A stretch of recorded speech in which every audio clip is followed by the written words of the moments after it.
Hey, welcome to Flite Test. I'm Josh, and today we're going to be showing you how to build the Mighty Mini DR1 triplane. Now, if you haven't seen the review for the Mini triplane, feel free to check down the link below. We had an amazing time flying with both our friends and the SE5s that were in the air at the same time. Now, if you haven't already, you can support us through the store, get the speedboat kit, and as with all of our designs, we give out free plans and free build videos, which you're watching right now. A big thanks to Dan Sponholz for designing the plans and making them very easy to understand. Also, Rasterize for making beautiful skins. And if you guys are concerned about how this is going to fly, you can try it out on a free simulator download designed by Richard Kennedy. All these wonderful gentlemen are from our community, and we truly appreciate it. Let's go ahead and get our materials in order, and we'll get started.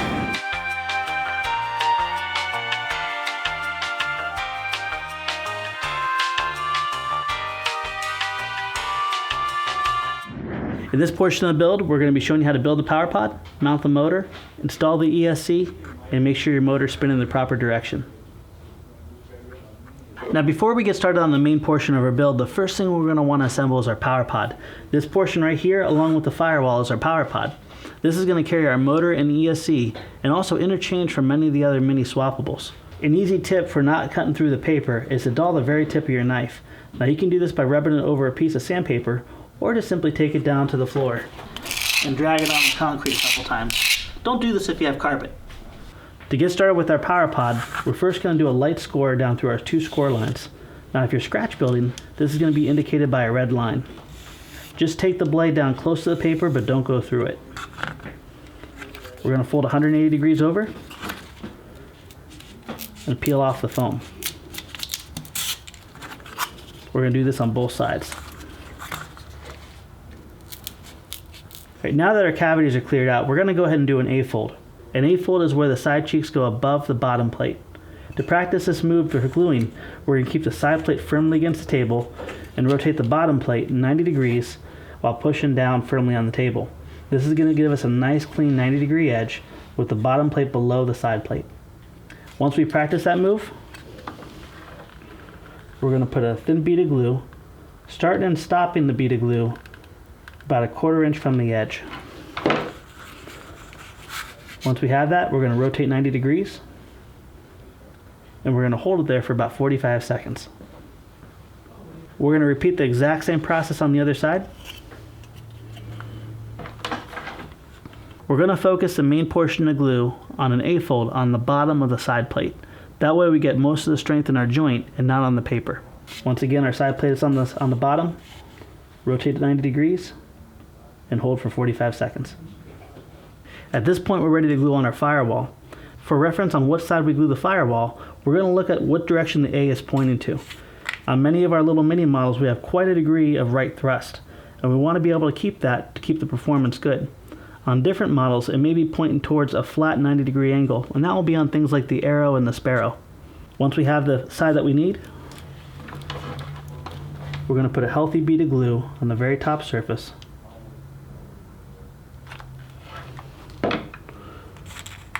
We're going to drop our firewall in.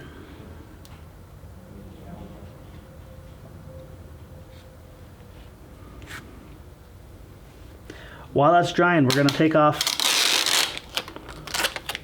about 5 inches of packing tape, and we're going to go right over the top, centering it up, pushing down towards the sides. This is going to be where all your strength is coming from, not from the glue. So don't neglect this step, or your motor is going to pop off in flight or during an impact on the ground.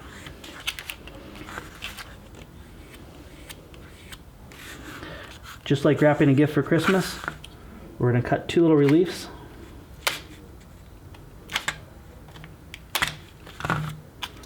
We're going to fold the edges in.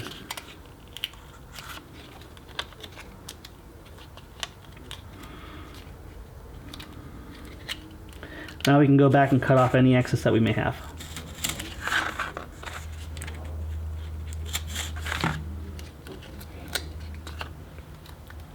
Now at this point, it's very important that we remove the tape from the center section and also where our screw holes are going to be.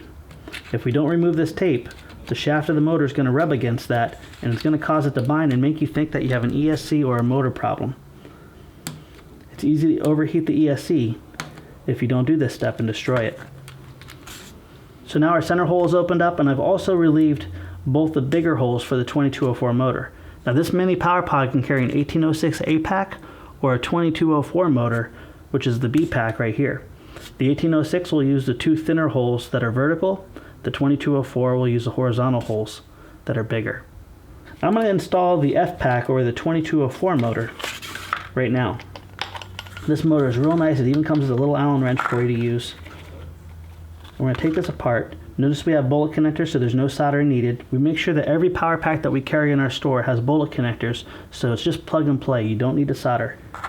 Now I want to take special attention towards these screws. You're going to notice a couple of these screws are shorter than the other ones. This is very important. We want to separate the long and the short screws from each other and get the long screws completely out of the picture.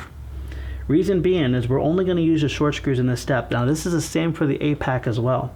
If you run the long screws through the firewall, it's going to hit the windings and it's going to cause the motor to short out and potentially destroy your motor and your ESC and void your warranty. So make sure you separate these screws right now. With our short screws isolated and ready to be used, I'm going to go ahead and just open up these holes just a little bit. I'm actually going to just use the tip of my Allen wrench here. And with a little twisting motion, just open it up a touch.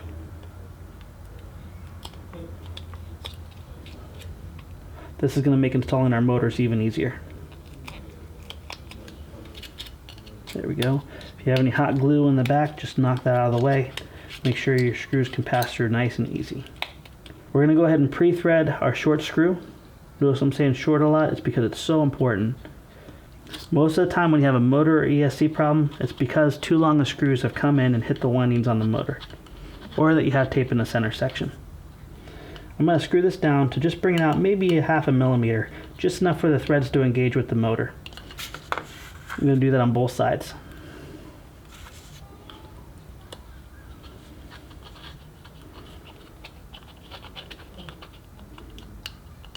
There we go. Now the motor has two spacings. It has a short width and a long width. I believe this is 16 millimeters and this is 19 millimeters. We're going to focus on the portion that's 16 millimeters. We're going to wiggle it around until it centers up right over those screws. There, you kind of hear it pop in there. Now we're going to go back and forth just a half turn at a time until we feel both screws engaging. We don't want to lift our motor off of the firewall. We want the screw to engage the back of the motor and to thread in nice and even. So when we tighten this down, the motor ends up firmly against the firewall and not lifted off. While we're doing this, you'll see that there's a gap in here between the motor. You can inspect that every couple turns to make sure that the threads don't get anywhere close to the windings. Do this on every motor you install, not just the power pods, but quadcopters, planes, anything that you install. Make sure that those screws are not too long. Now that our motor is installed into our power pod, we're going to go ahead and connect our ESC. You're going to see 3 wires that'll plug right in to our motor. Once again, if you're using any of our power packs, all these bullets are pre-soldered to go with the proper motors, so just plug and play.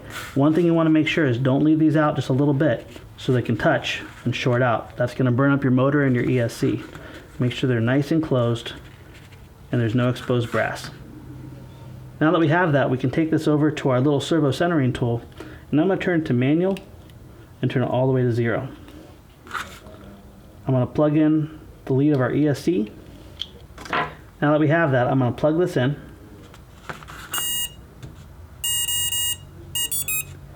It's now activated. 3 beeps means it's a 3-cell battery. I'm going to turn this very slowly. Now you're going to see that this motor is turning clockwise. We want this to spin counterclockwise because this is a tractor style plane that's installing into it. It's not a wing. So because of that, I'm going to take 2 of these leads and I'm going to swap them. In our beginner series, we cover a lot of the details on how these motors work, the science behind it, and also things like ESC calibrations, etc. Now that we swapped this, I'm going to power it up. And now the motor spins counterclockwise, and that's the direction we want. Always make sure, especially with the minis, that if you have right thrust, you want this to spin counterclockwise. Otherwise, it's going to pull off to the left, and you won't be able to recover from it. Our motor's now spinning properly. We're ready for our build. In this portion of the build, we're going to be making the main portion of our fuselage and folding it together. Now before we start on the fuselage, you're going to want to remove the pieces that you see right here. Once you have your pieces removed, we're going to go ahead and remove the cavities of the foam in these areas here. We're going to do this with our razor blade. So when you weed through,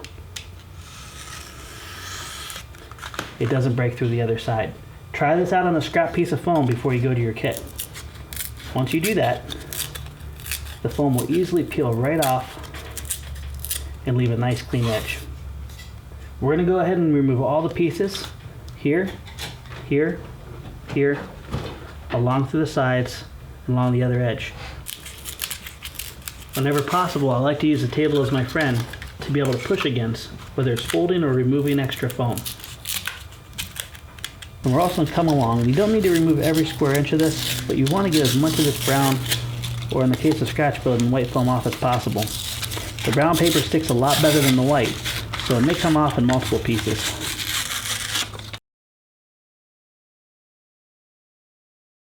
Once we removed all the foam, it should look just like you see here. Feel free to pause this and study each piece to make sure it looks the same. Alright, now that we have our pieces cut out and all the foam removed, we're going to go ahead and put our main attention on this main piece here. So we can go ahead and move the other pieces to the side, but keep them handy because you're going to need them soon. This is the main portion of your fuselage. We're going to start by assembling our main portion by first establishing a little bit of a crease. Now, any scratch builders out there, you're going to notice on the plans that this is a blue line. We're going to lay our roller down right by this crease on our foam board kit, and we're going to raise this up, just establishing that crease. And do it so when you release it, the angle of this one, flipped 90 degrees, will match this. We're going to do this on both sides.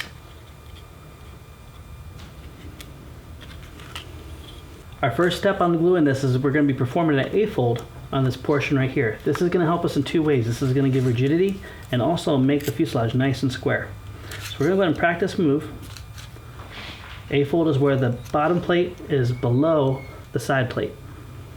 Because of this, we're going to focus most of our glue on the portion that's going to be glued. I'm going to go ahead and flip this up 90 degrees. And I'm going to take a little square here and hold it against it. Give this about 20 seconds to dry before removing your hands. Once this is thoroughly dried, we can go ahead and put our attention towards the side plates. Once again, this is going to be a B-fold. And to give you a nice visual, a B-fold is where the side plates are beside the bottom plate. So here's your bottom plate, here's your side plates. These are all common techniques that are in all of our designs. So once you learn A-fold, B-fold, fold over, double bevel, single bevel, you can build over 40 different airplanes with no problem. All right, let's go ahead and practice our move. We're going to go up 90 degrees, keeping the side plate against the table and bend it up to 90 degrees. Make sure that nowhere you have any obstructions, any difficulty. If you have any foam down in these cracks here, make sure you remove that so it folds nice and clean. This time we're going to focus most of our glue on the side of the bottom plate and also along the side here. So let's go and put a nice bead. I like to start just a little bit inwards and end just a little bit shy of going over the edge. Same process here, and same process here. All right, with the bottom plate firmly attached, I'm going to go ahead and move the side plates up 90 degrees. Concentrating on this back here, making sure that we hold that little bit of an angle to match up. So one hand's back here, the other hand's up here.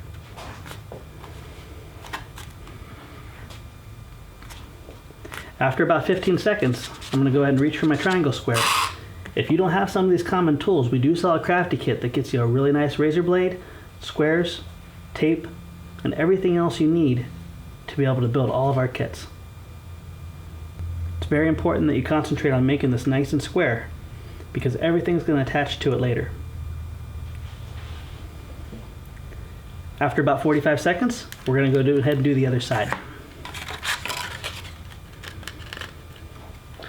Same process as before. We're going to concentrate our glue here, noticing that I'm starting and stopping before the edge so it doesn't glue over the side, our vertical support plate, and also our very front. We're back to the table, pushing the side plate against the bottom plate, and also making sure our rear is up against the bottom plate of the fuselage. Whenever I use the table as my friend, I also make sure that I put nice downward pressure. We want these creases to be nice and square and also firm against the table. Let's go ahead and go back and make sure that we have no twist anywhere on the fuselage. If you did your job right, what you're going to notice is that your folds are going to look just like the diagram below. This is a proper B-fold.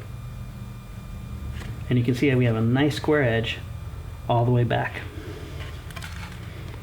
It's always important, no matter how many times you build any of our models, to always go ahead and practice the move first and confirm A-fold, B-fold, and that everything looks right before putting glue down.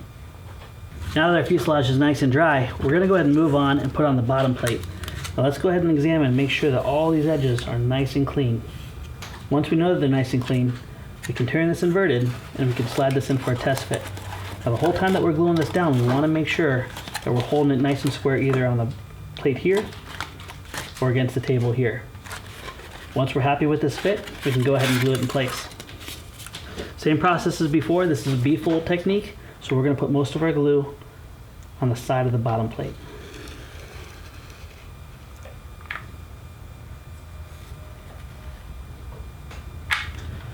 One thing I like to do is carefully slide it in place. Make sure that the trail edge here lines up nice and the leading edge lines up here. I'm going to flip this 180 degrees, go back to using the table as my friend, and I'm going to definitely make sure that I have my triangle or my square right up against it. After about 30 seconds, we can move on to the next step. Now with our Mighty Minis, we want to give them a nice finished look. So we're going to go ahead and test fit this first, but you can see that we have a double wide notch here, and there's a good reason for that. We're going to slide this in, and we're going to line this up just for a quick test fit, right with the leading edge right here. Once we have that, this piece should fold right around the front and be nice and 90 degrees. That's the end result of what we're going to want to have. Once we know that this fits, especially for you nice scratch builders out there that are cutting this out by hand, we can go ahead and remove this. We're going to focus the majority of our glue right on the inside. And we're going to repeat the exact same step. We can easily just kind of sit that right out against the edge and push it into place. So slide it back just a little bit and let it dry. Once we're happy with that fit, I'm going to put a nice thin bead right along here and then also on the bottom of the top former.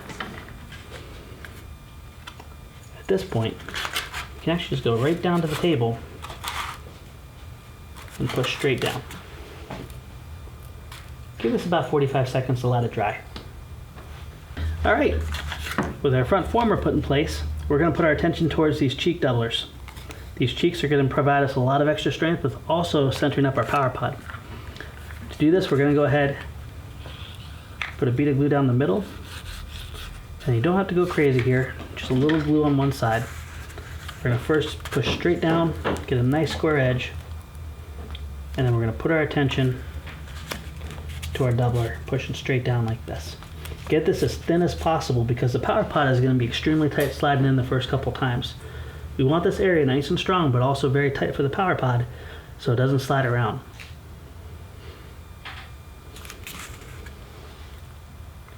Do this on both pieces. Glue in the middle, trace the perimeter, wiggle back and forth. Straight down against the table, push the vertical, squeeze it together for about 15-20 seconds, and then lay horizontal and put nice even pressure on it. Now that we have both our doublers in place, we're going to go ahead and install them in our fuselage. Let's go ahead and do a test fit here, and I want to point out a couple very important things. You can see that I'm not going right up against the edge here because we're going to have a piece of foam that wraps around here. Instead, I want it to be back a little bit like this. So we have about the width of one piece of foam here. The easiest way to tell whether it's right or not is it's going to line up very nicely with this back surface right here. Once you're happy with the placement and you feel good about that, we're going to remove this. We're going to place glue on the doubler, not on the fuselage. Once again, you don't have to go too crazy with the glue. It's better to have a very thin layer of glue than a lot of glue built up. Just going to drop this in place, move it back to the point that we practiced before. Kind of just double check here, give you guys an indication. It's good. And then I'm going to lay this on the table, and I'm going to press firmly down. Extra piece there. And we're going to give this about 30 seconds to dry, and then we're going to repeat the exact same process on the other side. So our one side is done. We're doing the exact same process on the other side. Once again, nice thin bead. Line it up at the back.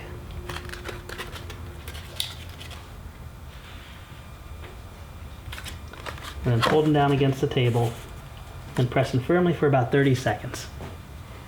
Our doublers are now in. We're going to go ahead and put our attention towards the bottom piece and these front cheeks here. So first thing we need to do is we have another B fold. Let's go ahead and practice this because we have a lot less real estate to work with. See just a little bit right here. So we're happy with that. I'm going to put a bead of glue once again about 1/4 inch in, 1/4 inch from the end, back on the table, side plates, push down against the table against the bottom plate. Give it about 30 seconds and repeat the exact same process on the other side. Nice bead of hot glue.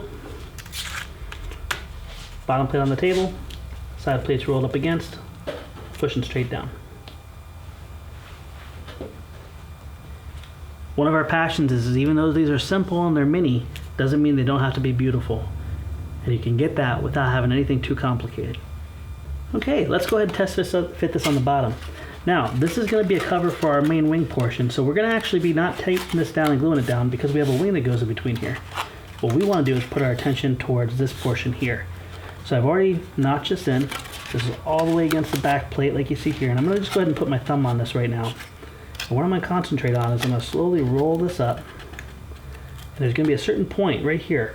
I'm going to push down on this and just make a little bit of an indent mark. And I'm going to do that on both sides. Because everyone's build is just a little bit different. It's always nice to be able to cut to the exact side you need. By putting that indent mark on, you're going to see exactly where you need to cut. Alright, now that we have that indent mark, I'm going to go ahead and carefully remove that paper and not cut through both, just the outer layer. Now, before we go any further, let's go ahead and just take 5 seconds and test it to make sure we're happy with it. Rolls down, pops right in, beautiful as can be. Same on the other side. We're now ready to glue. We're going to focus a majority of our glue on these doubler plates right here. This is going to make it immensely strong, but then we're also going to take some glue on these edges here. Go ahead and stop your glue at these top points because we're going to trim this to size and glue down the extra a little bit after we get the main portion done. Alright, as we said before, I'm going to go ahead and prep these doublers by putting a nice healthy bead. When I say healthy, it's about 1/8 of an inch wide. It's going to be very, very hot, so be careful. All the way to the bottom. Now, I'm going to focus a bead, putting the tip of my nozzle right between the foam and the paper, going all the way up to where the foam ends on both sides.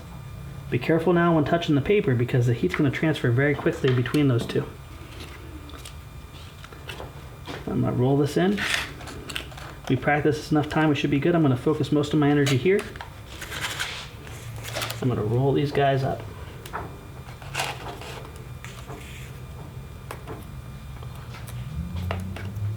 What I'm doing is I'm kind of pulling up on these to make sure I have all the slack taken out. So after about 30 seconds, I can roll this vertically. Put nice even pressure on the very front. This is a very common technique used on a lot of our models with molded noses. The Sparrow, the Tiny Trainer, they all have this technique done. And once you've mastered it, you can apply this to future designs of your own. Alright, you can see we want to cut this little portion up, so I'm going to cut it up here. So slight little pressure. Alright, we've cut these down. All we need to do is go back with a little drop of glue on the very bottom, and then we'll push it up to the top. We don't want to burn our fingers, so we'll burn the table. And the end result is a nice smooth edge. It's going to take a tremendous amount of beating and also look great. Now, this may bother you a little bit. Don't worry, because the cowling goes over this. Half of this is going to be covered up. At this point, our main portion of the fuselage is now done. We're going to go ahead and take this along with our 3 formers, put it to the side, and put our attention towards the tail. In this portion of the build, we're going to be cutting our hinge lines for our tail assembly, installing the fuselage, and connecting our servos. The first thing that we're going to want to do on our tail assembly is cut our hinge bevels. This is so the rudder will be able to move on the fin and the elevator will be able to move on the stabilizer. To cut our bevel, we're going to fold 180 degrees, and on the fin, we're going to focus our bevel cut on the rudder side. To do this, I'm going to take this to the edge of the table, lay it flat, and make sure I keep my fingers nice and far away from where I'm going to be cutting so I don't hit it with the razor blade.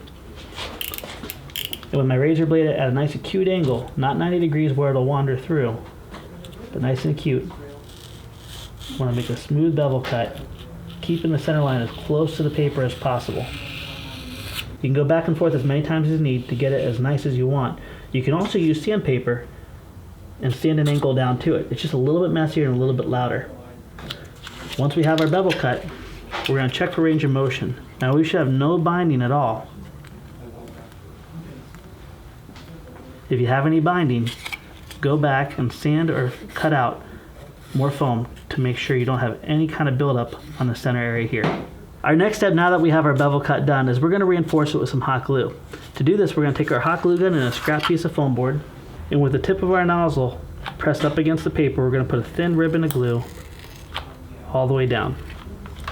Once we put that thin ribbon of glue down right over the paper, we're going to come back with our scrap piece of foam and we're going to scrape it off. While we're scraping this off, we're also pushing it down into the foam and into the paper to make a nice bond that won't peel away in a crash or through repeated use. Let this dry open for a good 45 seconds before moving it. Make sure your motion is good. If your motion is built up, fold it in half again and remove any hot glue globs that may have formed right on the paper. We're going to do the exact same process on the stabilizer now. For the stabilizer, we're going to bend 180 degrees, but unlike the fin and the rudder, we're not going to take the meat off of this area here because it's going to make it kind of thin and weak. We're going to flip this over 180 degrees. We're going to cut our bevel on the stabilizer side. Same process as before. When I kind of get close to an area, I can kind of rock the blade back and forth and get the finished part of my cut. Same part as before here, except this time you're going to see I'm kind of rocking this just as I'm working towards the edge. Now that we're happy with that, we'll check for motion. That looks really good. And go back and reinforce this. You can always practice this on scrap pieces of foam before you do it on your final piece to make sure you have the technique down right. There's plenty of extra material whether you're scratch building or you have our kit. All that extra hot glue while pushing that hot glue right down into the paper and the foam.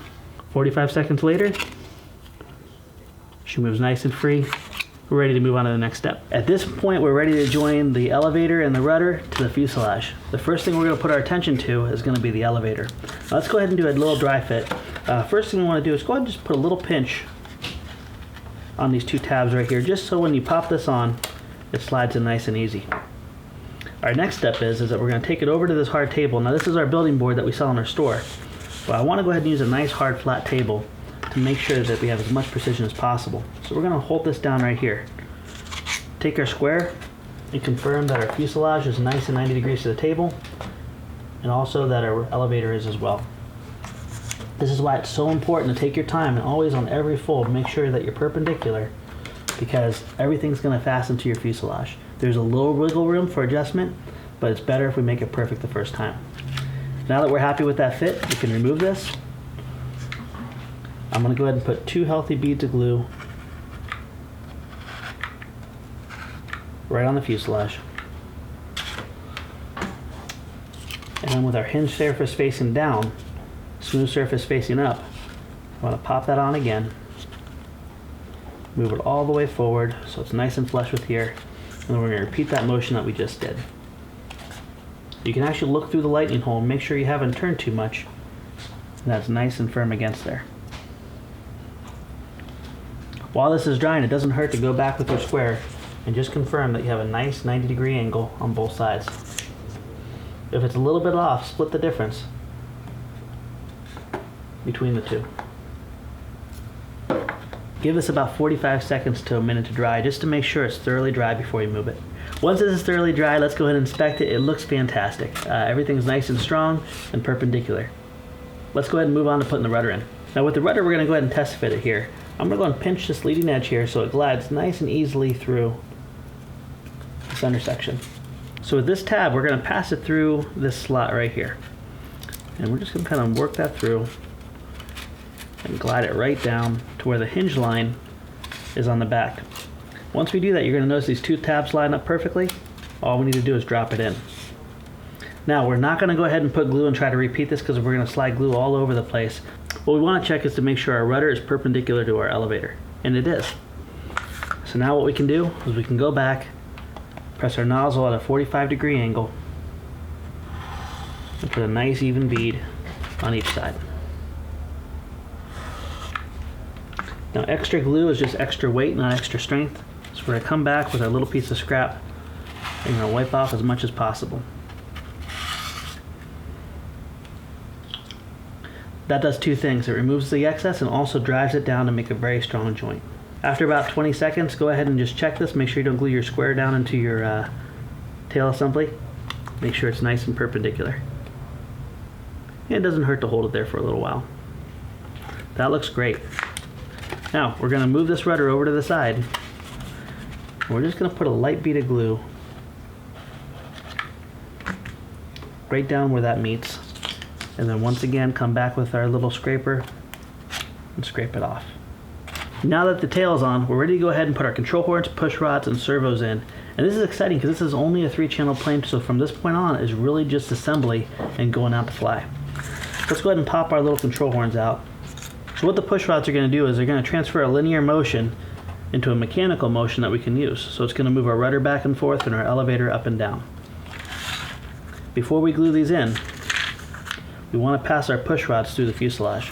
Now you're going to see 2 slots that are going to line up. I'm going to take this and open it up just a little bit, and then I'm going to pass this through. I'm going to take my finger and take it down through the hole right here.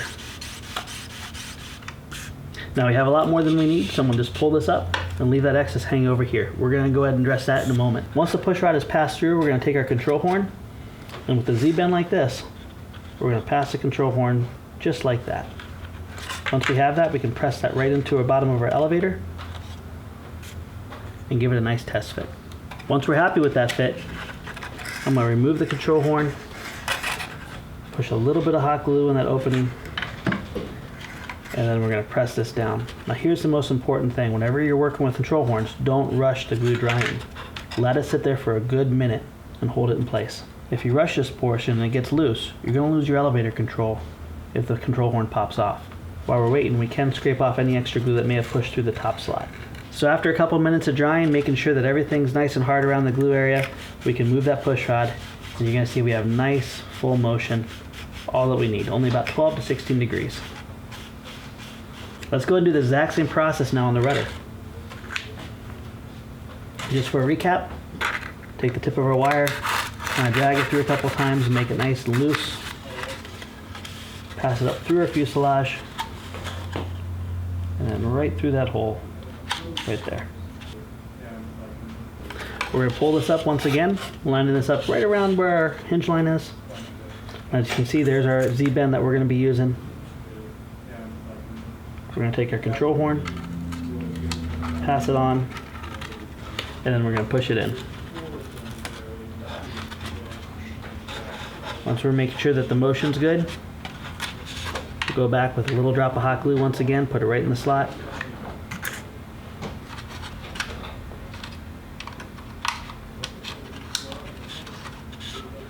And hold it for about a minute.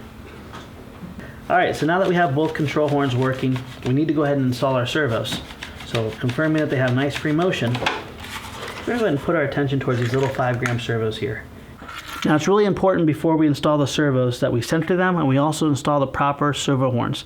This is going to change from model to model. So in this one here, these are the 9051s. This process is the same even if you're using the ES0882s, which are 9-gram servos. These are 4.5 grams.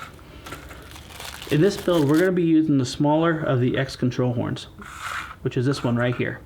Now you're going to notice that there's 2 arms that are longer and 2 arms that are shorter. We're going to preserve only one of the shortest arms. So we're going to take this and flip it over on its back, and we're going to cut off the extra 3. Watch your eyes.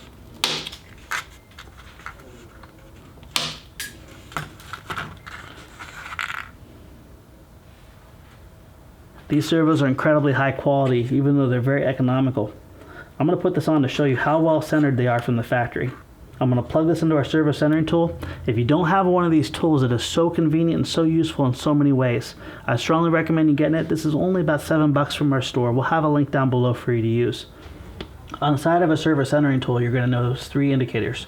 You got your servo, which is your signal wire, your positive, and your negative. We're going to line up the ground wire with the negative, the power's in the middle, and the signal wire, which is usually white or yellow, will be on the top. For powering this, a simple quick tip that you can do if you don't have a single cell battery is using the balance lead of a 2 or 3 cell battery.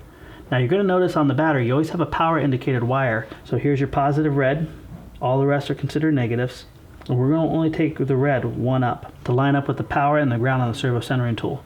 You don't want to put a 2 cell on this because it's going to destroy your tool and your servos and void your warranty. So now I'm going to flip this over and I'm going to plug my power line into the middle, my ground going down towards the bottom, and now I have 1 cell worth of power. Now you're going to notice that these multiple ports are here. It doesn't matter which plug you plug in to power your unit, and you can center 3 servos at one time. This tool also works to test motors and ESCs. Now that we have this, you can see that I can move my servo back and forth with no problem. When I was talking about how well centered this is up, I'm going to turn this to the extreme, and I'm going to clip center, and you're going to see it's spot on from the factory. You never want to take this for granted, because if you do and you install this and you power it on, you're going to use all your sub trims and all your trim to override it. What centered servo technically is basically just telling the servo to be in the center position so it has equal throws both ways. Now with this servo guide, if I flip the center and you see something like this, all you need to do is install your servo horn at 90 degrees. Once we're happy with that center, we're going to drop in the shortest little screw and twist it down in. You notice with my fingers I supported the screw as I turned it in so I didn't strip out the gears. Now we're going to do the exact same on the opposite one. The only difference is we want this servo horn to go the other direction. Kaboomskis.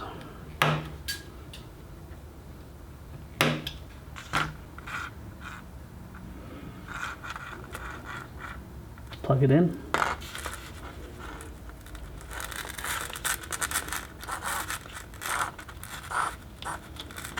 There you go, once again centered beautifully. Drop the shortest screw in our pack in there. And there we have it. The EMAX servo is one of our favorite servos. We've been using them forever. The only time we ever get failures is in a very hard crash or if someone puts too much voltage through it. Alright, our servos are now centered. Our control horns are on. We're ready to move to the next step. We do not want to glue a servo down by a sticker, so let's go ahead and imagine that this is a surface that we're going to go ahead and be gluing against. We're going to remove the sticker. A quick tip for you if you've never built a plane before, if you notice that your glue surface has a lot of stickiness from the sticker, go ahead and remove that with some isopropyl alcohol. Along with cleaning it up, we're going to go ahead and take this razor blade and put a lot of scratches in this. You can also do that with 60 grit sandpaper, but we want the glue to really bite into this servo. Now the servo's prepped, we're going to go ahead and install it. Right around the center area here is where we want, but it can glue anywhere that you want, but I would recommend right in the center. Making sure that our elevator and our rudder are nice and even, we're going to grab this, we're going to take our pliers and hold it. With us holding this, nice and horizontal to the fuselage, we're going to bend this straight up. Just like that. Alright, now that we have our vertical bend, I'm going to grab this about 2 millimeters in. 2 millimeters from this horizontal wire. Once I grab it, I'm going to bend it right towards me. What this is called is a modified Z-bend. This modified Z-bend now can roll into the servo horn and grab it. But we don't need a modified Z-bend, so what we're going to do now is we're going to grab it here and we're going to rotate it very, very slowly 90 degrees. Make sure you don't do it too sharp or you could break this hinge and you'd have to do another Z-bend further back, which is more difficult. We're going to go ahead and take our side cutters here, and we're going to go about 1/4 of an inch in and cut it off. Now we're going to repeat the exact same process on the other side. Alright, so just to recap, grab it right around the middle, bend straight up vertically. Once we have our vertical bend, we're going to grab it about 2 millimeters in, and in this case we're going to bend it towards the other side, towards the center. Just gives us a little bit more room to work. Now we're going to grab it, support the wire, and slowly bend 90 degrees to make it a proper Z-bend. Once we're happy with that, cut off the excess. So our servos are all assembled and centered up. We're going to go ahead and glide this in right over top, kind of with a rocking motion, pass the push rod through the arm. There we go. So we're going to pass the servo right over in a rocking motion. Let's get this on the right side here and down. At this point, you can see now that the servo is controlling the motion of the push rod, and that's exactly what we want. So you can see where this naturally lays, and that's exactly where we're going to want to lay it, but we're going to want to also keep this nice and straight. So once we get our area that we have it nice and straight back here, all I need to do is rotate this just a little bit, exposing the plastic, put my hot glue on, let it fall right back down in place, and then press it down, making sure that this is still in the exact same place it was before. Just as we talked about with the control horns, don't rush this step. If this breaks loose in flight, you're going to lose your control for your elevator or your rudder, and the plane will not fly. So hold this for a good minute, minute and a half with nice firm pressure. The beautiful thing about this is you do not need linkage stoppers. In this case, linkage stoppers add extra weight, and there's no way you can adjust it once the airplane's built. All right, this is nice and dry. Let's go ahead and do the same process on the other side.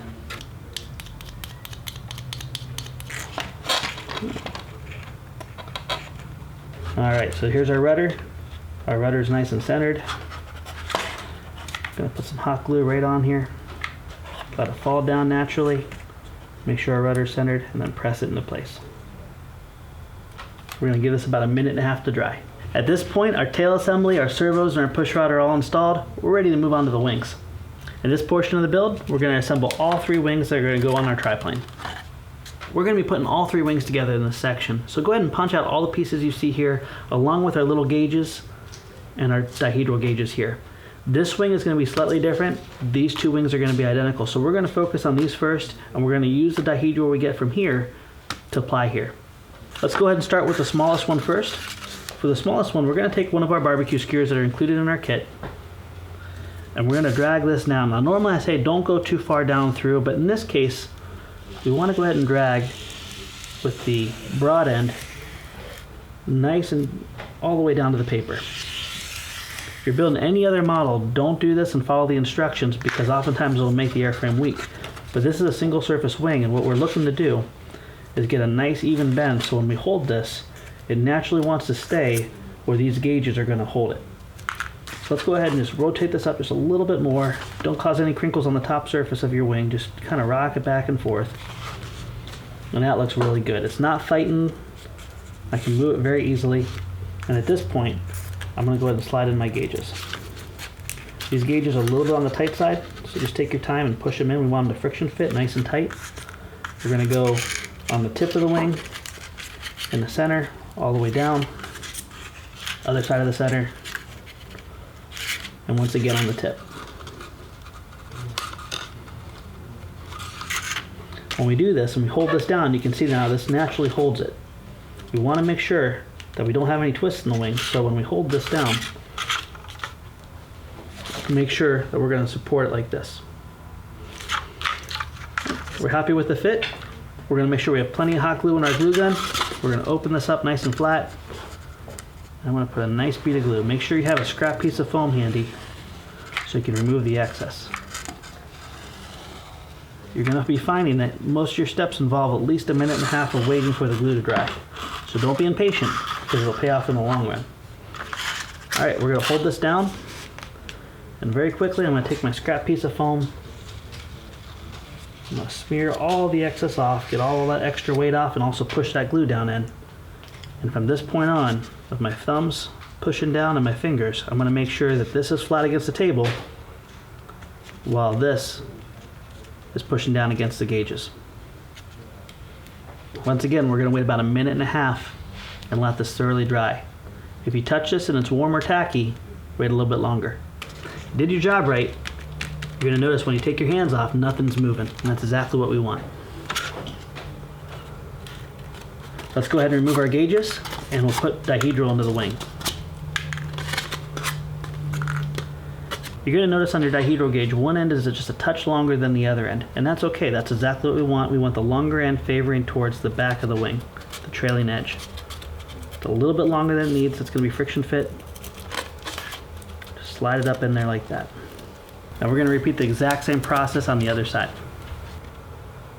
Once we have that, we're going to lay it flat on the table, and we're going to take the center portion here, and we're going to fold this down, making sure that the center section is flat against the table, while both wing sections rest against the table. Just like that. Make sure you have plenty of hot glue. And we're going to put a bead down on both sides. So I'm going to take my nozzle and push it right down in that crack. Don't worry about any excess squirting around. We're going to take care of that on both sides. Make sure you push it nice and firmly in that crack and kind of penetrate that glue down in there. Once again, back to the motion we did before. Leading edge, trailing edge in the center section are nice and flat. We're going to come back, scrape off all that excess. If you have a friend or you're building this with your son or daughter, go ahead and have them scrape it off while you hold it. As we talked about before, a good minute, minute and a half. We do not want this dihedral to change because it's very important for the characteristics of the airplane. So after a minute and a half, if you've removed your hands and it hasn't moved, that's a really good sign.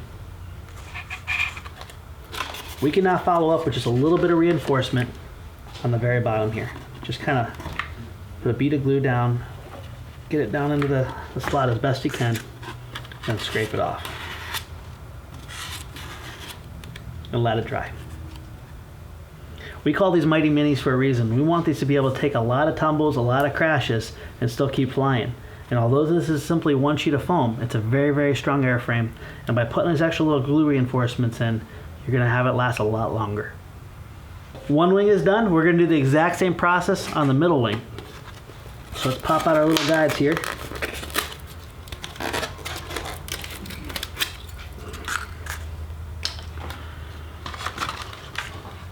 And same process as before, we'll just do it a little bit quicker. Blend edge of the skewer, press all the way down, make a nice open groove.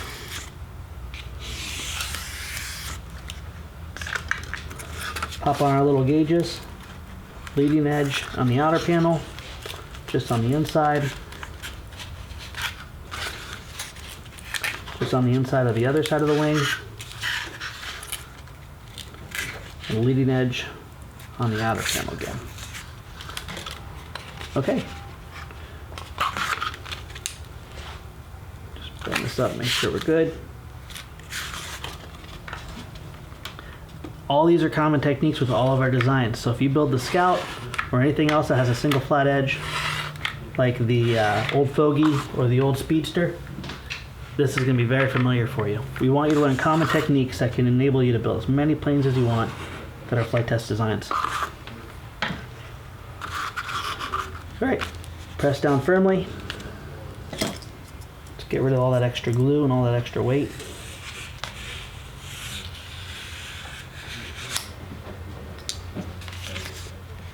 And we're putting focus on making sure this back portion is nice and flat, but also that these aren't warped, that they're nice and flat against the table. And a minute and a half, go. All right, a minute and a half has passed. Let's go ahead and put our dihedral in. We're going to remove our outer braces.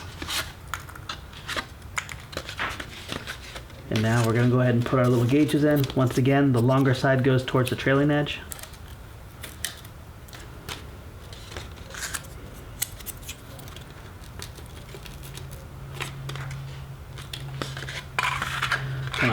Let this wander up. You're going to notice because this cut, it's only happy and it's only flat when you actually have your dihedral in, and that's exactly what we want. That looks good. Everything's nice and flat. Let's go ahead, put a nice heavy bead of glue on both sides. This is an Adtech Pro 200. For this size build, it's a little overkill, but you'll never not be able to dispense enough glue. It'll never cool down on you. We have these available in our store. If you're building lots of models, consider getting this. It's also included in our crafty kit.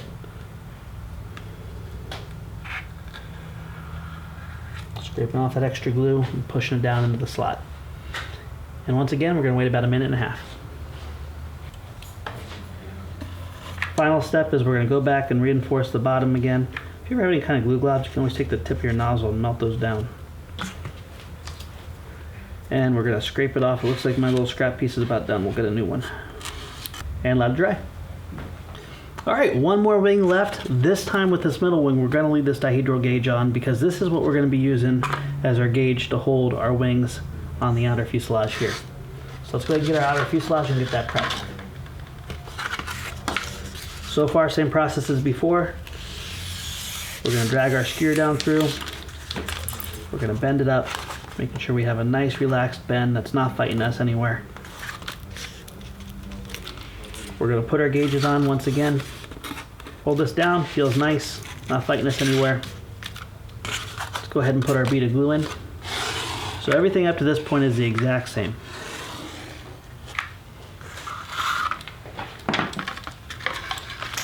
Hold this down.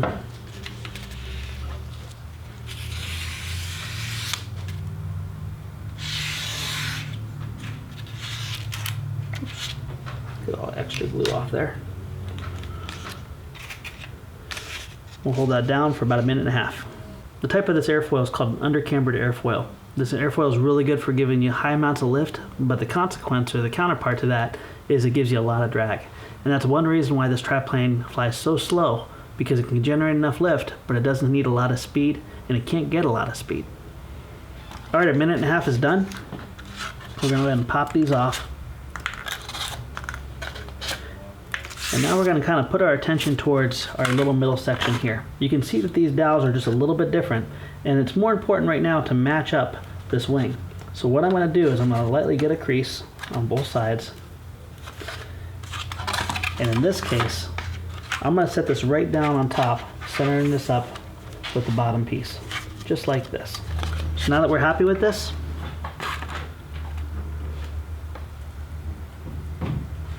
we're going to put a bead of glue on both sides,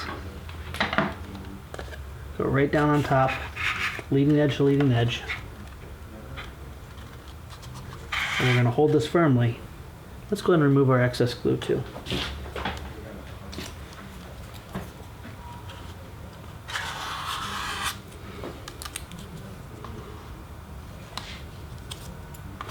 Make sure you don't put so much glue that you glue the two wings together. So if you're new to the hobby, this is what dihedral is right here. The way dihedral works is it self-rights the airplane and enables us to have a 3-channel airplane. When the plane is flying and it rocks this direction, gravity recognizes this wing as being shorter distance-wise, because everything works on a horizontal plane. This wing is recognized as being longer. So what happens is this wing generates more lift and self-centers itself. Too much dihedral will cause something called a Dutch roll. Too little dihedral won't cause a coordinated turn by the rudder. All right, as before, final step and all 3 wings are done. Reinforce the bottom. Now in the course of about 10 minutes, you've now built about 3 wings. We're ready to move on to the next step. In this step of the build, we're going to be installing our wings, our turtle deck, and also our cabane struts. Now that we have our wings built and our fuselage built, it's time to join them up together. Now this plane will not have removable wings, and we're going to start with our smallest wing first. You'll know it's the smallest wing, and also the correct wing we're talking about by the 90-degree notch cut out in the back. We're going to take our fuselage and we're going to fold our little hatch here. I'm going to place this down on the very bottom. It's going to be a tight friction fit, so just rock it very slowly all the way to the back, and it should drop right down. Once we have this on, we're going to go ahead and set this down and make sure that when we sight this from the front, that the wings go up evenly on both sides, and also it doesn't look crooked to the tail. Final check before we glue it in is going to be to make sure that our wings are perpendicular to our fuselage. We can do this with our square very quickly and simply. Keeping a piece of scrap board handy, we're not going to remove this because we're happy with the fit. We're going to go ahead and put a nice bead of glue on both sides.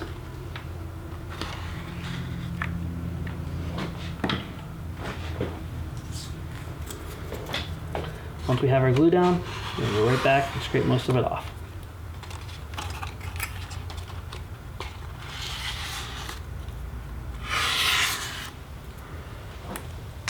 What I like to do is set it right back down on the build board and hold it firmly for about 1.5 minutes.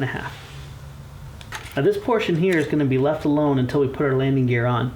Now if you're not choosing to use the landing gear because you don't have grass that you can take off and fly from, we can go ahead and glue this down. But we're going to leave this open until the end part where we put our landing gear in and then we seal it off for looks. If it gets in your way, we can take a little piece of tape and just tape it down for now to keep it out of the way. Our next step is to position the middle wing. Now this middle wing is going to go right with the trailing edge on the center section. It's going to set right up to fit down here. You're going to notice it doesn't notch down in, and that's okay. We want to have the ability to kind of move it around and center it up with the bottom wing. At this point on, everything's going to feed off the bottom wing to keep it nice and parallel to each other. So when we're installing the middle wing, we're going to want to make sure that these two leading edges here and here are parallel to each other. So if you look here as I rotate it, you'll see it's a nice parallel edge. And that's what we want. We don't need to worry about dihedral as much because our wing struts are going to help us with that problem. What you don't want to see, to exaggerate it, is where your wings are not parallel to each other. Now that we're happy with that, we're going to go ahead and put 4 little drops of glue here, here, here, and here. Going right back to what we did before. We will follow up and reinforce this in just a moment, but we really want to have the ability to remove if we have to and retack it. Okay, that looks really good.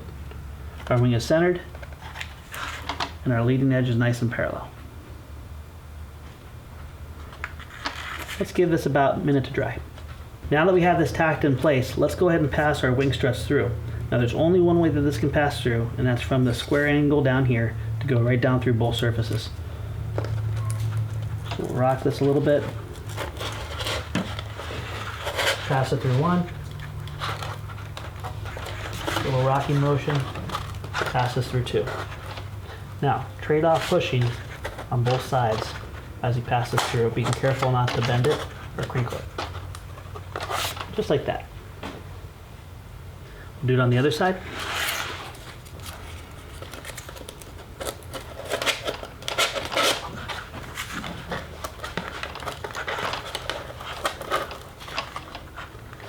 There we go.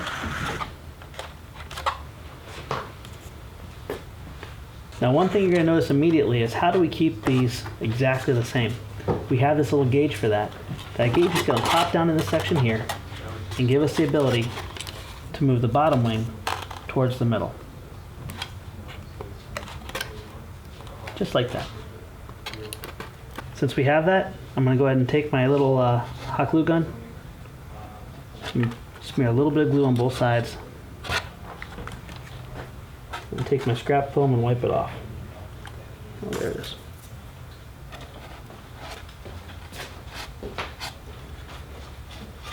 Later on, we can come back and we can trim that down. This is now firmly against it. I'm going to go on the inside of this, press a nice bead of hot glue in,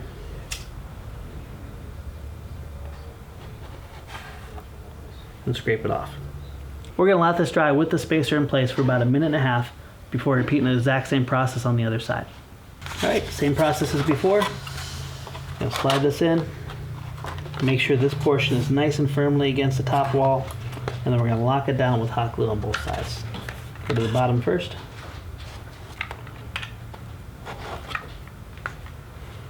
Scrape off any excess. Then we'll go to the top.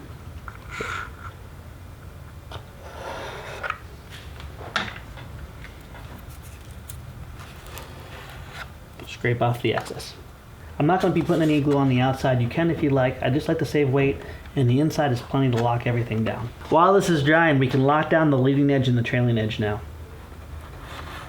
Nice bead of glue here, nice bead of glue here. No need to wipe it off because you're not going to see it. Earlier in the build, we put these aside and we said we were going to use them later. Now we're going to go ahead and use them. Let's go ahead and glue these down in place on the top of the fuselage. All three of these are the exact same, so you don't have to worry about which order you put them in. Just put a little glue on both sides and press them down nice and flat. Now this is dry, we're going to put this to the side, but we're not going to get rid of it because we're going to use it on this top portion here. Now one of the best parts about the classic look of this airplane is the awesome round top that it had on it.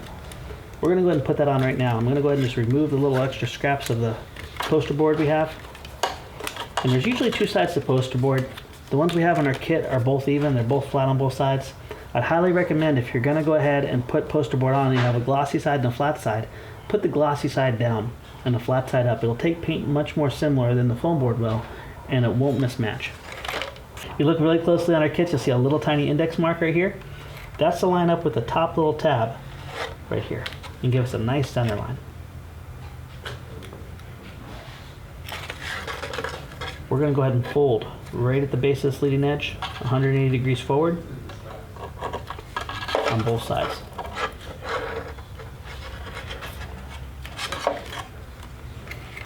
I'm carefully pressing down, notch this in, let it take form.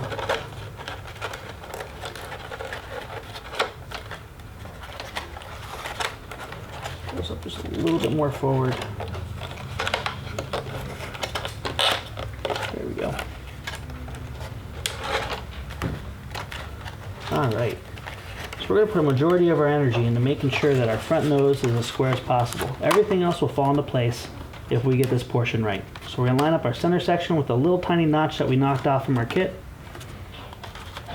And we're just going to kind of follow back, making sure everything is equal. And by the time we get to the back here, you should see both of these sides here and here are even. Now that we're happy with that, once again stressing, we're going to take our time. We're going to put this aside, and I'm going to put a bead about 2/3 of the way on these two surfaces here and here.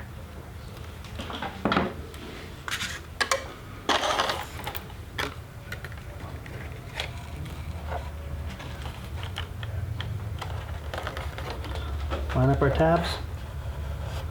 And what I'm doing right now is I'm really only focusing on the front portion here. I'm letting this all lay loose because we already know that everything lines up nice and even.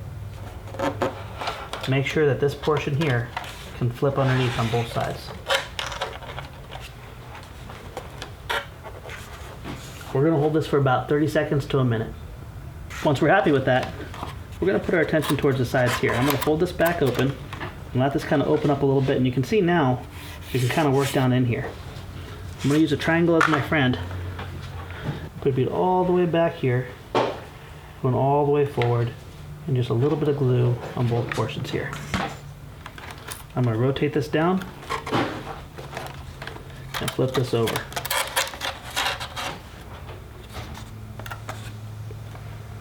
Just like that. Keep your attention on this portion here. This portion isn't nearly as important because it's not seen. After about a minute of holding it, we're going to put our attention towards the other side.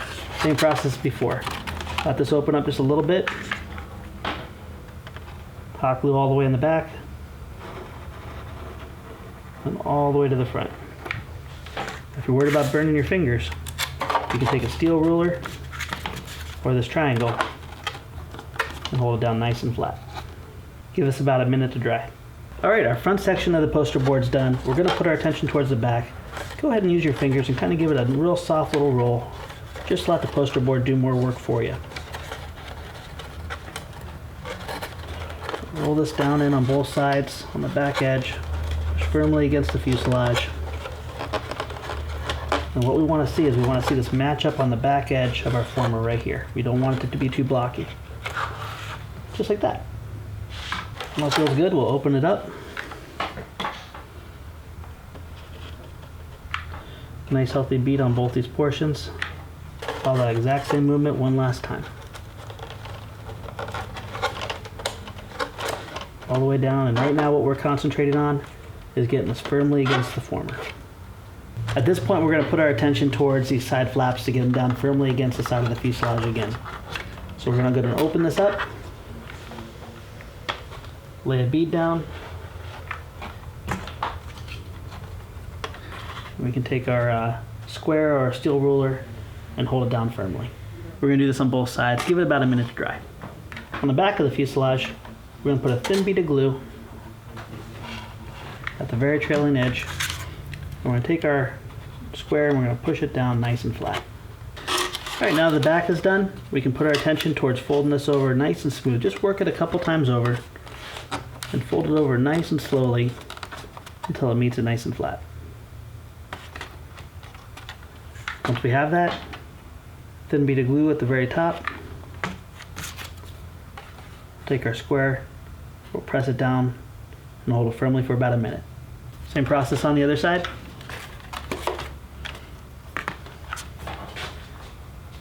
Then bead of glue.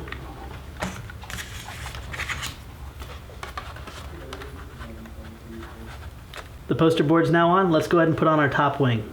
So this wing has 4 tabs. Obviously the leading edge is going to be pointing forward. I'm just going to go ahead and just put a little tight pinch on all 4 tabs, make them slide in. Let's go ahead and do a test fit to make sure we're happy with it.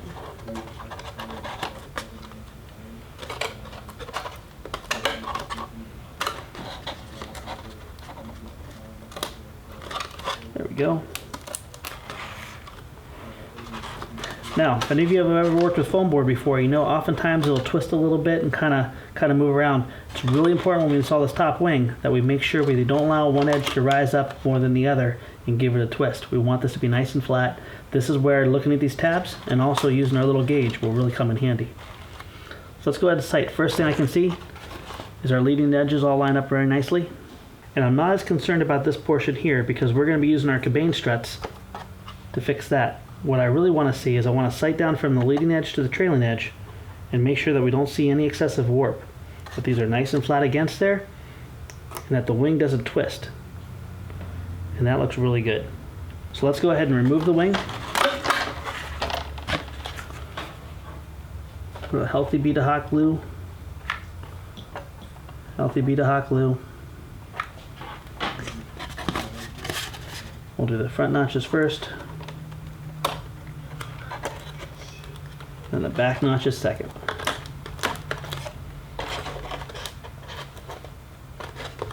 There we go. And just as we did before, I'm going to kind of hold this up. I'm going to make sure that the wing isn't warped. While this is drying, we're going to go ahead and put our attention towards our cabanes. Now, one thing to be careful of, the cabanes look very much like our landing gear, but you're going to notice the landing gear has a notch where these do not. So make sure you have the proper piece. Now, the cabanes aren't mounted in the Fokker triplane vertically.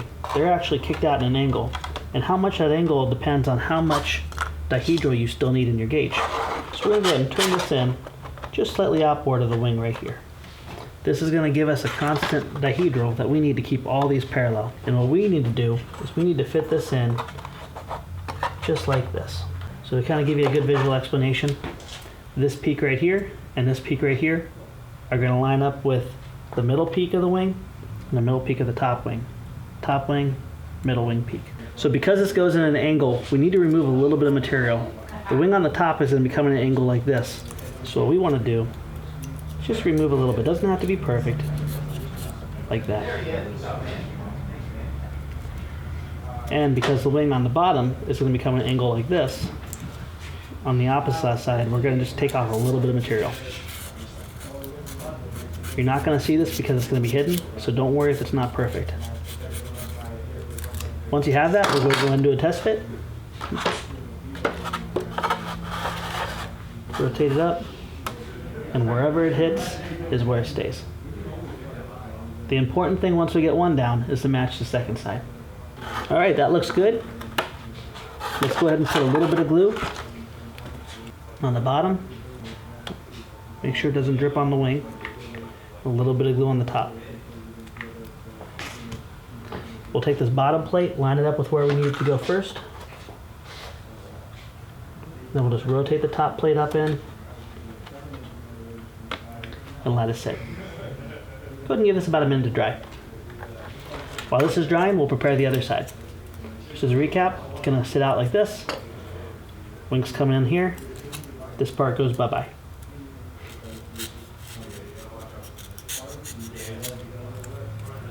On the bottom, wings coming in here.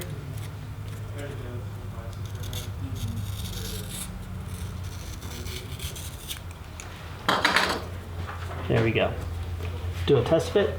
We're happy with the fit. Same process as before. We're going to go ahead and lay a bead of glue down on the bottom and on the top. Line it up on the bottom with the inside of the fuselage. Rotating it up very slightly. And at this point, we want to make sure that these two are going out evenly on the top. We're going to let this dry. And at this point, your wings, your turtle deck are all installed. We're ready to move on to the next step. Alright, for the landing gear, we're going to go ahead and get started by flipping this over on its back carefully. Now make sure when you do this that you're not putting too much pressure down on the wings because it can warp it or crease it. Same goes with the tail. This is your landing gear wire. This is a thin landing gear wire. You can go ahead and buy from our store thicker landing gear wire if you don't want to do the same process of the scale landing gear flarings. But let's just go ahead and show you the stock technique right now. This landing gear wire is 15.5 inches, about 39.5 centimeters. We're going to go ahead and bend it right at the halfway point, which is 7 3/4 inches, and we're going to bend it into a sharp V. The reason we have the fuselage still in the video here is because we're going to be sizing this up to our fuselage. We're going to go ahead and open this up, and what we want to see is we want to open this V up to where the back edge rests just ahead of the crease, and the outer edges go just outside, just like you see here. Once we have that mark, we're going to grip it. We're going to bend our landing gear. We're going to go back to our piece, lay it down, get our mark on the other side, bend it down. This is a very typical looking landing gear for most of our FT designs. So you can see now that we have our V and our two downward portions of our landing gear. We're going to fit this here, just confirm that nothing needs to be changed. Once we're happy with that, with our two thumbs, we're going to carefully press this in, making an indent into the foam. There's our indent. We're going to go ahead and take a razor blade, and we're going to very carefully cut directly over that indent. Don't go all the way through the foam, just through the top layer. Let's go ahead and open this up just with the edge of the landing gear.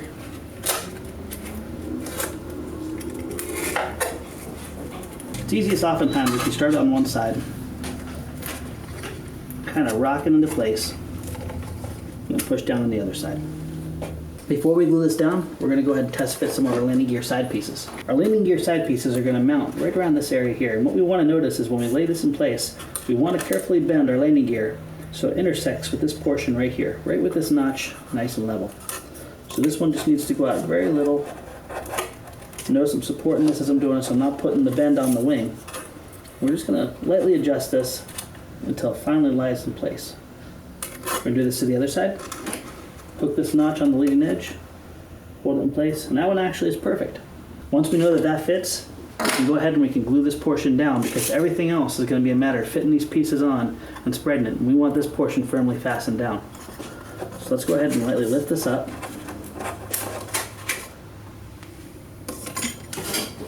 Keep a scrap piece of foam handy.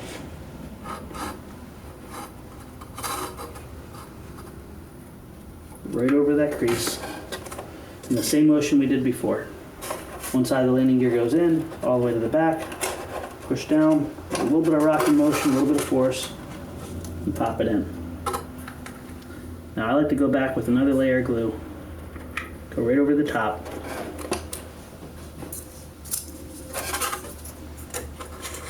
and scrape off the excess.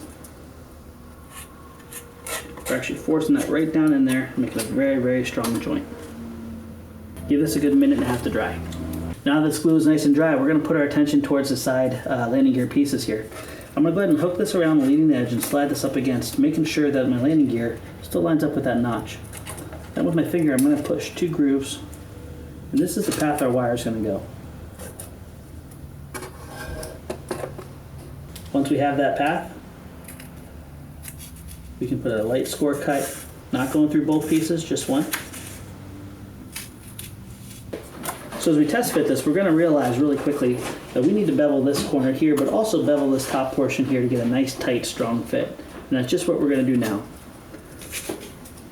The portion of the fuselage that hits at this angle, so we're going to go ahead and remove that foam.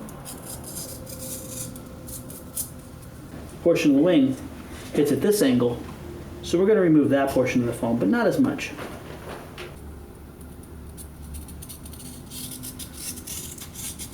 So as you can see here, when I lay this piece with the straight edge towards me, the bevel on the trailing side is this way, the bevel on the leading edge side is this way. Cool. Let's go ahead and give it one last test fit.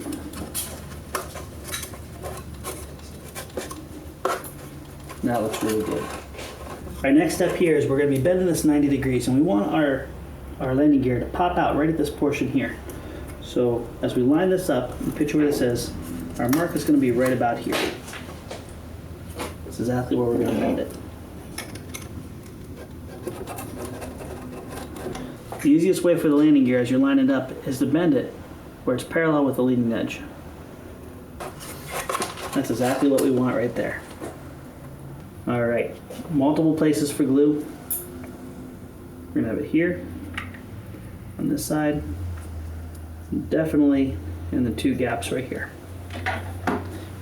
We should be pros at this motion now, so we're gonna open this up, slide it in.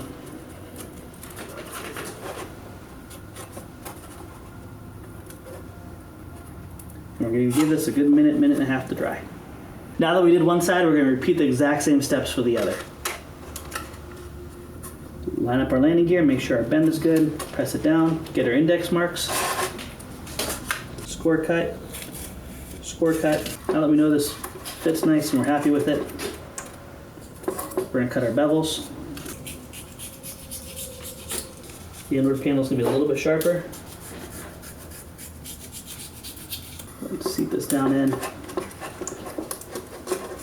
That looks good. Now that this is all the way down where we want it, we're going to project our bend out where we want it to be, which is right about here. Bend this down, stopping, kind of sighting down the leading edge, continuing to go, adjusting our bends until once again it's parallel with the leading edge. We can always do fine-tune adjustments as we need to make it perfect. Okay, let's go ahead and do one last fit before we glue. Now it looks really good. Back to our glue gun. Glue on our 2 bevel cuts. Glue inside our 2 score cuts. You can see I'm pretty generous with that. Repeat that same motion we did just a couple minutes ago.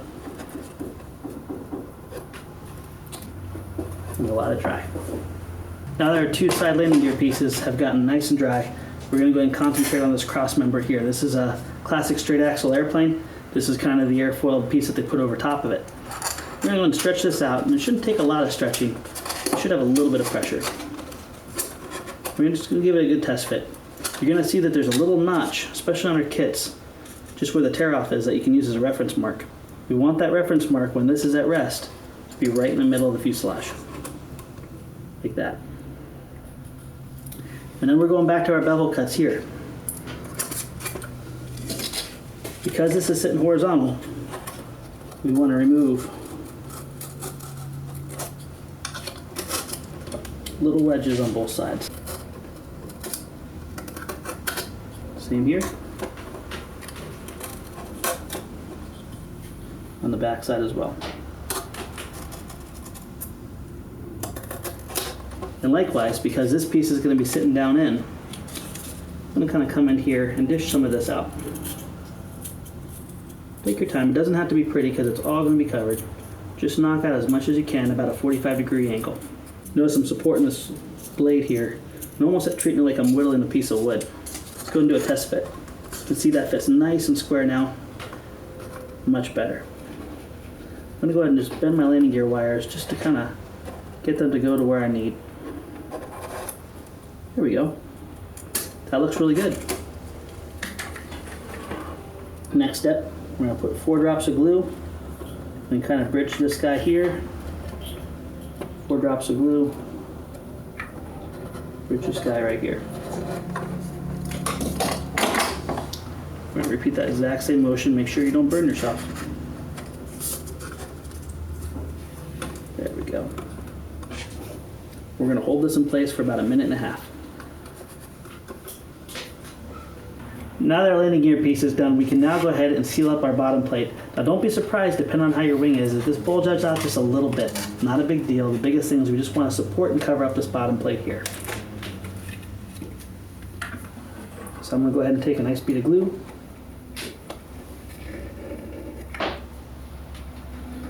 On both edges. Also, right down there in that crack. As we go on this side too.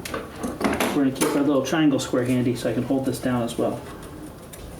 Press this down nice and firmly.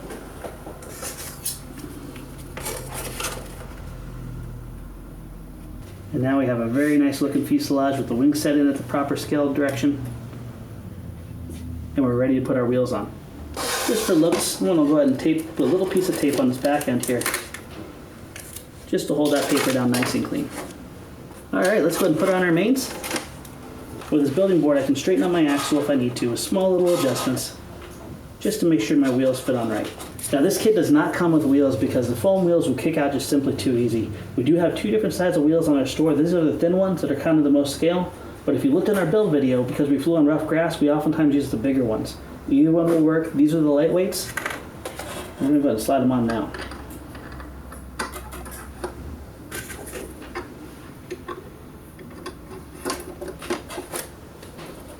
Now with our wheels in place, I'm going to go about 1/4 of an inch outside of them.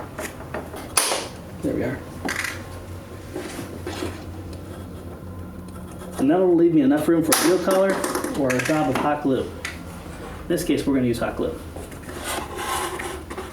I like taking my glue gun with a smaller landing gear wire, kind of squeeze the trigger lightly as I push forwards towards the wheel.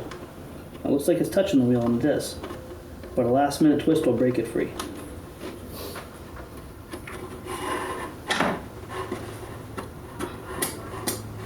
Alright, we'll do the other side. If you don't have a glue gun nozzle that fits around your wire shaft, you can always just simply put a drop on it, just kind of spin it around by hand. While the wheels are drying, we're going to go ahead and put on our little landing gear skid. Quick test fit shows exactly how it should look in place. Once we're happy with that fit, put a nice little bead of glue right down the middle between those two holes and press it in place. Keep your glue light back towards the tail because too much weight back there will make it flat tail heavy. Same skewer we're using on our wings, we can now use on our tail. Go ahead and cut a piece about 1/2 inch longer than what we need.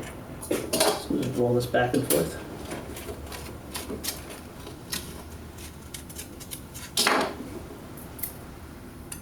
Place a very light bead of hot glue and set the skid in place.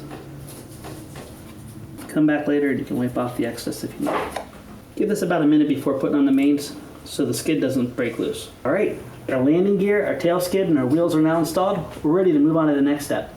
In this portion of the build, we're going to be installing our power pod, dialing in our radios, getting our throws established, and putting on our Velcro. Now that it's time to install the power pod, we're going to go and take our power pod and our fuselage, and we want to get our little servo leads to pop out. Here and here. Now we're able to look down at our servo leads, and we can see with the plane facing towards us that this one here is the one for the rudder. Now on a 3-channel plane, the rudder channel gets plugged into the aileron channel, which on this Graupner GL12 is port number 2. If you look at port number 2 and you see where the minus is, that's an indication of how your plug-in goes in. So we're going to roll this down, the negative is going to be on the top, and the rudder is going to go into port number 2. This is our elevator, it's going to go into port number 3. Always make sure that if the negative's on top, that all the negatives are on the top. And now we can reach over and we can grab our power pod and plug it into port number 1. You're going to notice that my power pod does not have a prop on it. We're not going to put a prop until everything is just perfect and we're ready to go out and test fly it. So this receiver's already been bound. If you have an MZ12 or MZ10, the receiver that comes with it is already bound for you. If you have any questions about that, we do have a tutorial video on the MZ12. We're going to power up our transmitter, and we're going to plug in the battery.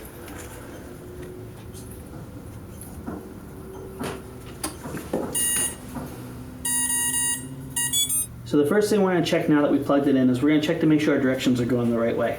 When I pull back on the elevator, we should see the elevator go up. When I push forward, it goes down. When I push right on the elevator or ailerons, the rudder should go right. When I push left, it goes left. Now the throws that we have are okay for advanced pilots, but we want to dial it down just a little bit. We're going to be flying around 12 degrees is all you need for a very maneuverable, easy flying flight. To do this, we're going to go ahead and hit enter once on the MZ12. And all different manufacturers are different. Just go ahead and read the manual. We do have other tutorials with other radios as well. But the steps are going to be the same. For dialing down the aileron, we're going to go over to S2, which is port number 2. We're going to highlight this, hit enter once, and now we can dial this down. I'm going to go down to about 70%. Now you can notice that my rudder moves a lot less. To make sure that we're getting our throws properly, I put this little gauge inside here. This gauge is going to help us to get the proper throws. I'm going to hold this against the fin, and as I rotate this, I want to dial this back to where it just touches the gauge. So that looks fantastic. Our travel for the rudder is about 70% travel if you're copying this exact setup and using the MZ12. So now when we check our elevator, that looks fantastic as well. So what travel adjustment does is it does just that. It cuts down the travel. Now I'm going to go ahead and exit out of this by hitting escape twice. And I'm going to go to dual rates and expo. And for my aileron, I'm going to keep it at 100%, but I'm going to put in 30% expo. And for elevator, I'm going to dial 30% expo as well. What expo does is it makes the center of the stick very soft. So that means you have nice, graceful, smooth flying. And then when you really push it hard, you get full deflection. All the controls are set up. Let's go ahead and put in our power pod. We can unplug our battery. I'm going to go ahead and take my receiver with my antenna pointing backwards, and I'm going to guide it through to the back of the fuselage.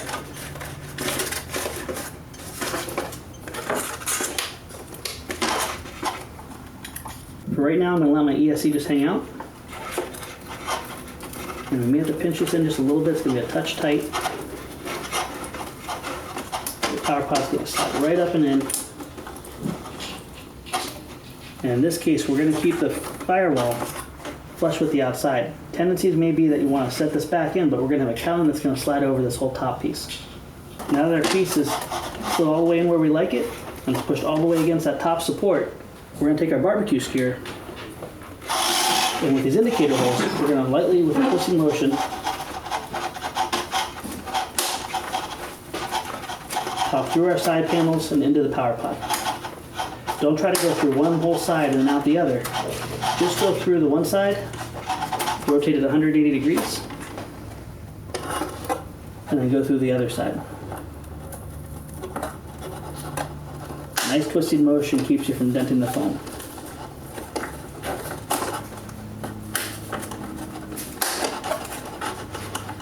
If you've done it right, as you pass that second side through, it'll fall right out through. Give yourself about 1/4 of an inch.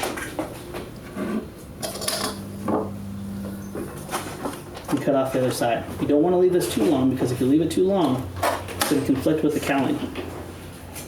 If when we go back to put the cowling on and it kind of conflicts and it binds up and makes a dent there, go ahead and cut it a little bit shorter. Second side going in, right out through the other side.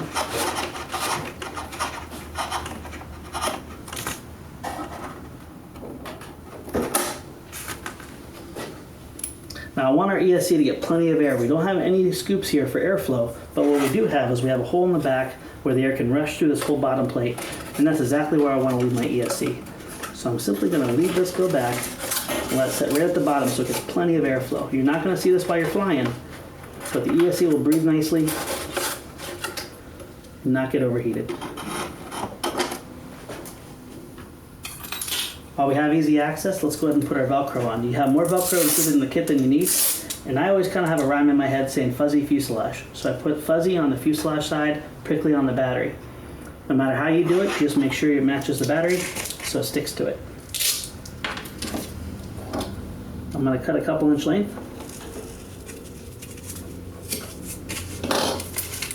So at this point, our power pod is now on. We're now ready to move on to the cowling. Our cowling is very simple to install and simple to make. First, you're going to notice that our little tear-offs on our kits are right at the very top. If you're scratch building this, just look at the very top centerpiece and make a little mark. On our poster board, you're also going to see a little tiny mark at the very bottom. That's the mark that we're going to concentrate on matching these two up. The easiest way to do this is put a little drop of glue on the top of the power pod. That little drop of glue is going to be centered up right on top of the poster board. Now this is so important. Give this a good couple minutes to dry. I know it seems like a long time, but you're not going to have to fight the whole assembly of the cowling if you wait. After 2 minutes is up, it's going to be nice and firmly attached. We can go ahead, put a nice careful bead there. Make sure you don't burn yourself. on both sides. I'm going to take one side up at a time. You have plenty of time to work with this. I'm going to pull it nice and tight. And the second side. As you can see, this is much longer than what you need. We're going to trim it shortly. Go ahead and hold this for about 2 minutes. Right after 2 minutes, if we release this, you're going to notice that everything stays on, and it kind of looks like a funny mustache. We're going to go ahead and slide this on, and if your barbecue skewers aren't too long, it's going to slide right over just like that. Now in the case that you do need to swap this out, you're going to be able to go ahead and pinch on both sides, find those marks, cut a little hole, and slide your skewers out. But we don't want to do this until we actually glue this down in and get it firmly attached. Alright, that looks really good. We want to be able to break this free in the future if we need to, so I'm going to put 2 small little ribbons of hot glue on both sides. Just like that. Kind of line up our bottom here. And slide all the way back. Press firmly against the rear of the firewall. We want this raised up just a little bit for some scale detail. And once this is thoroughly dried, we're going to go back and trim off the sides. Now the cowling's dried, we're going to go back and we're going to trim this down. Just take a pair of scissors, start from the one edge.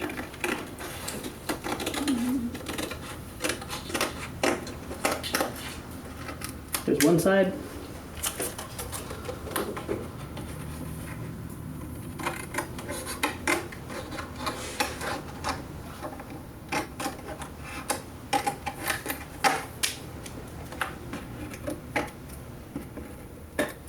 There's the other side. So while we have this on, we know that the prop spins the right direction. Let's go ahead and put our prop on.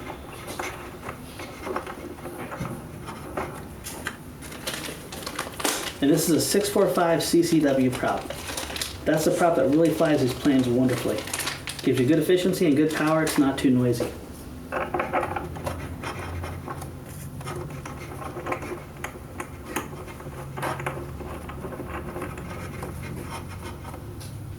So if you're looking at the prop, it should be spinning this way. If you have a reverse prop, the plane's not going to fly well and it's very likely that you're going to crash. Now we're using an 800 milliamp 3-cell, and typically for balancing this properly, it's going to go right up underneath the power pod, right here. To check our balance, we're going to go ahead and put our fingers right at the top crease of the top wing. What we want to see is we want to see a nice horizontal to a slightly nose heavy attitude. You can always change the CG later and feel what feels best for you. At this point, we're ready to power it up and go fly. All right, we are blessed with a beautiful day and we are ready to maiden this. Now, a couple things you always want to check. Make sure your plane's in balance, you're launching into the wind, and also your controls are going in the right direction. We have a lot of tips like this in a video called 6 Quick Tips for Successful First Flight. We'll have that link below if you've never maidened a plane before. Everything's in order. Let's go and put her down and take her off.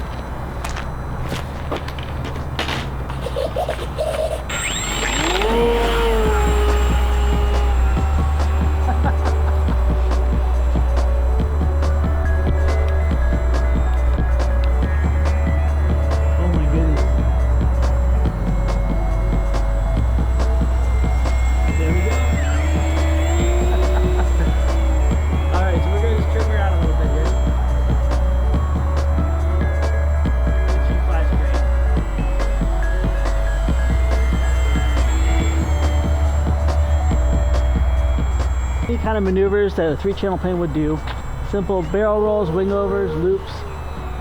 You're not going to get inverted off of this, but you can get some nice fun maneuvers that classic to barnstormers. Everything you could picture an old World War I airplane to do, this will do it.